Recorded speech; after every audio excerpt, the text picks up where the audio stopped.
Hi, this is Chris Reinhardt, project lead on Prey 2 at Human Head Studios, and today I want to talk to you about the trailers we put together for the game. We'll talk a bit about our thinking behind parts of it and kind of how this ties into Prey 1 and Prey 2.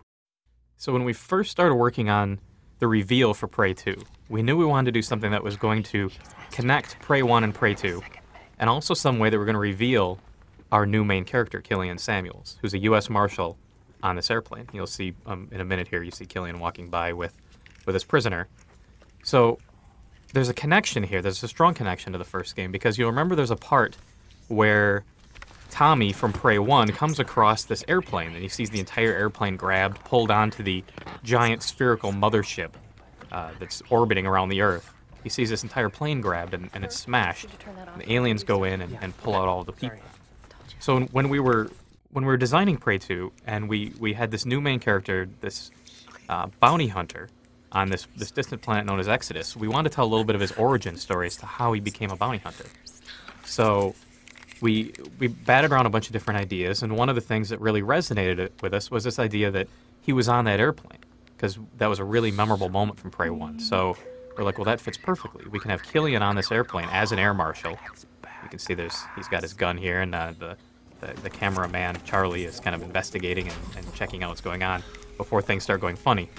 And we knew we had this really cool crash, so this is a really cool opportunity to show the crash obviously from the point of view of someone who's on that plane, and show the sheer terror and horror that kind of resonates with what was happening in Prey 1 and at the beginning of Prey 2. This also starts showing Killian himself. He stands up and he starts trying to protect the people, and you get a little bit of a vibe of who our new main character is.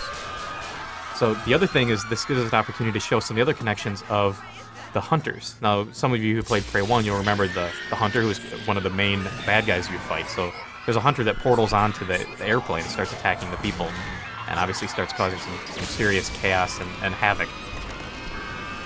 Coming up here, you get a brief glimpse of the hunter itself. The hunter head is the thing's in its last death throes there, before everything really kind of goes to hell and goes completely insane and crazy.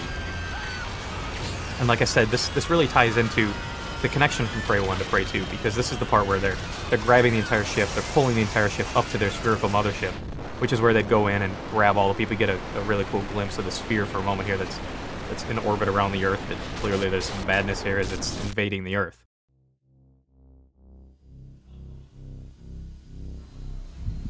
So then, when we were revealing the game at E3, we wanted to put together another trailer that told more of the story of what happens to Killian after this intro part, after the plane abduction, and after he finds himself on the sphere.